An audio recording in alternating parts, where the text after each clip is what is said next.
dan kontribusi dalam keluarga, masyarakat, maupun dalam bidang kesehatan dan pendidikan. Melalui deteksi dini dan vaksinasi, pada akhirnya kesadaran ini juga akan menumbuhkan empati serta kepedulian pada penyintas serta penderita kanker untuk bersama-sama menatap hari depan dengan optimisme untuk kesembuhan dan kesehatan.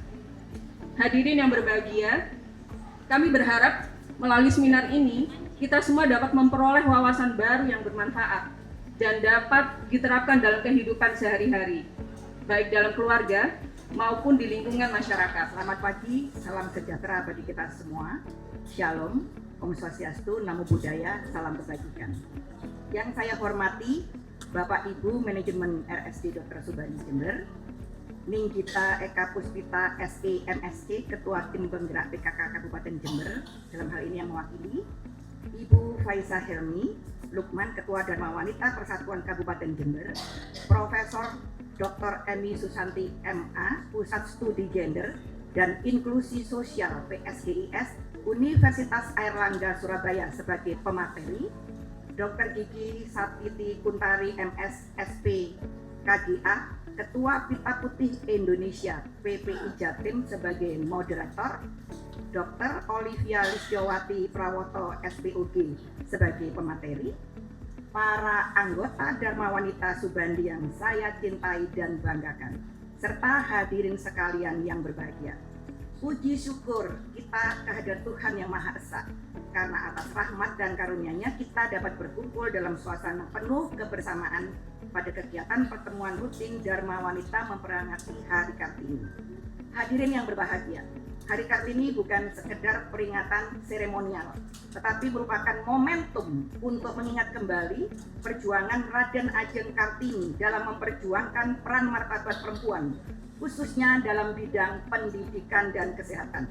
Semangat inilah yang terus kita lanjutkan hingga saat ini, termasuk dalam peran kita sebagai ibu.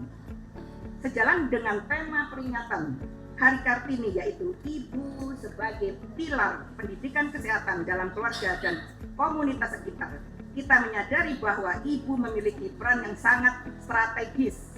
Ini bukan hanya pendidik pertama bagi anak-anaknya, tetapi juga menjadi garda terdepan dalam membangun kesadaran akan pentingnya kesehatan. Hadirin yang berbahagia, sebagai bagian Dharma Wanita, kita memiliki tanggung jawab moral untuk terus meningkatkan pengetahuan dan kepedulian khususnya bidang kesehatan. Melalui seminar ini kami berharap membuka wawasan, memperkuat peran, mendorong kita semua menjadi agen perubahan yang membawa manfaat keluarga masyarakat. Saya sampaikan rasa hormat dan terima kasih kepada Ninggita Eka Puspita SE MSC dan Ibu Faiza Helmi Lukman yang berkenan hadir dan tadi telah menyampaikan keynote speech yang tentu akan memberikan inspirasi bagi kita semua. Saya juga mengucapkan terima kasih kepada moderator dan narasumber, Dr. Gigi Satiti Kuntari, Profesor Emi, Dr. Olivia yang memberikan edukasi bermanfaat bagi kita. Semoga berjalan lancar. Akhir kata, semoga semangat Kartini menginspirasi kita terus berkarya, peduli, dan berkontribusi membangun keluarga dan masyarakat. Selamat memperingati Hari Kartini. Wassalamualaikum warahmatullahi wabarakatuh.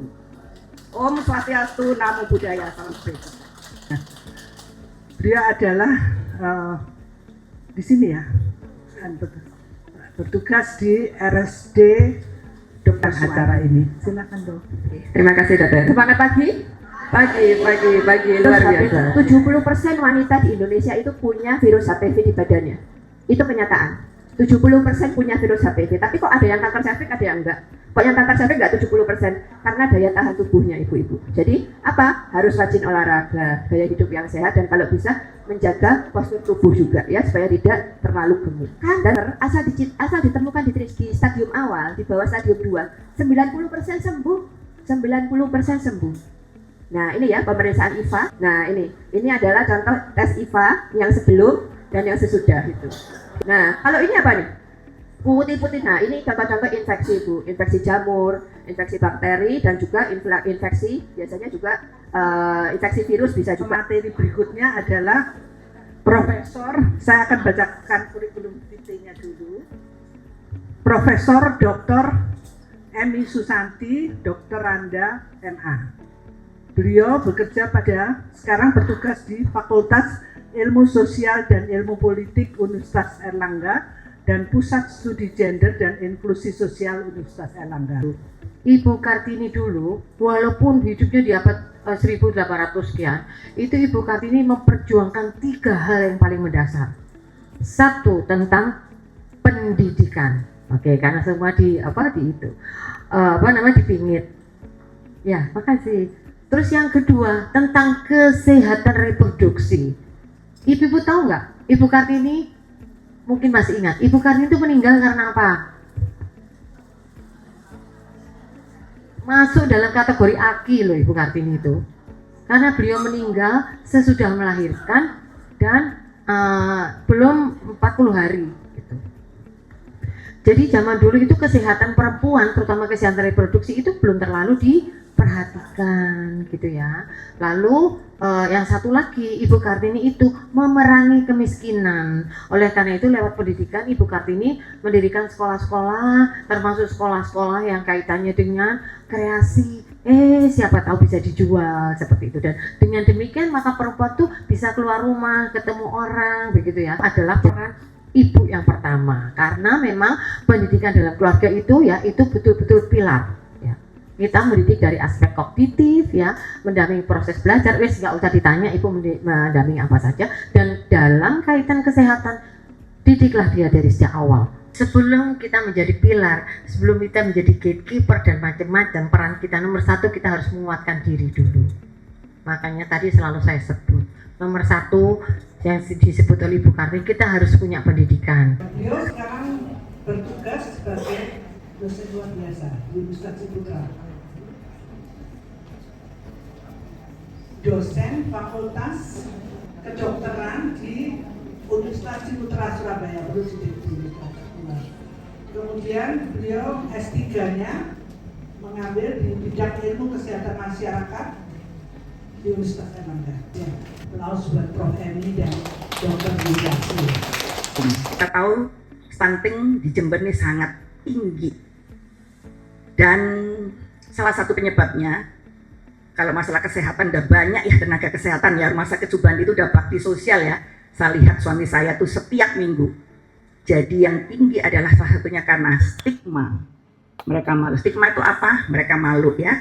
Dan kita tingkatkan sebagai insan dan wanita adalah kepatuhan pola asuh gizi, agar kita sebagai insan dan wanita bisa membantu negara untuk menciptakan generasi masa depan yang sehat, cerdas, dan berkualitas. Jadi data SSGI, Survei Gizi Indonesia 2024, 30,4%. Artinya 1 dari 3 balita di Jember mengalami stunting. Peringkat 1 dari 38 kota Kabupaten Jember. Kalau kita sepak bola juara 1 bahagia ya, Olimpiade bahagia. Kita di Jawa Timur 38 Kabupaten Jember juara 1 stunting ya. Stunting artinya gagal tumbuh, kekurangan gizi kronis pada 1000 HPK, hari pertama kelahiran. Dampak stunting pada anak, ini pertumbuhan fisik kurang optimal ya, yang normal segini, yang dia segini. Kemudian perkembangan otak kurang maksimal ya. Jadi seperti bahasanya Prof. Emi tadi, kalau putranya karena didikan 2 tahun di Australia, kalau ini jadinya menangis tanpa sebab, mungkin gitu ya, takut ya, imun tubuh lemah, dikit-dikit sakit ya, potensi penyakit tidak menular lebih besar. Penyakit tidak menular itu apa? Penyakit tidak menular itu adalah yang sesuai dengan metabolisme, seperti hipertensi, darah tinggi belum waktunya, masih muda. Kemudian diabetes mellitus, itu namanya penyakit tidak menular. Penyebab stunting, usia, status gizi, jarak kehamilan ibu tidak ideal. Jaraknya ada 4T nih. 4T, terlalu muda, usia nikah di bawah 20 tahun, terlalu tua, usia nikah lebih dari 35 tahun, terlalu pendek jarak anak, kurang dari 2 tahun, terlalu banyak jumlah anak, lebih dari 2, ya kan? Itu. Untuk menurunkan stunting itu bukan orang kesehatan ya. Jadi kita harus lintas sektor. Kalau kita orang kesehatan kan tadi ya, ahli gizi sini banyak ya. Tapi sanitasi kita nggak bisa, harus orang ITS. Saya dengar ke teorinya, ya ampun menyediakan air itu luar biasa. Teman saya terjun di Pacitan, nggak punya air. Sampai teman saya itu ditarik-tarik bajunya insinyur air. Bu, tempat saya belum ada air. Kenapa? Apa hubungannya air dengan stunting?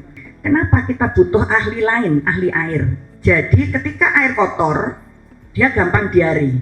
Ketika dia diare, berarti apa yang dia makan keluar, berarti kurang gizi kan? Untuk itu di dalam program pemberantasan stunting dilibatkan kayak Institut Teknologi 10 November itu, insinyur-insinyur yang ahli untuk menggali air. Jadi di Pacitan itu akhirnya punya air di mana-mana. Tahu bahwa stunting kenapa tidak turun-turun di Indonesia? Karena hanya orang kesehatan yang bergerak. Padahal bidang lain juga diperlukan, salah satunya adalah pengadaan air.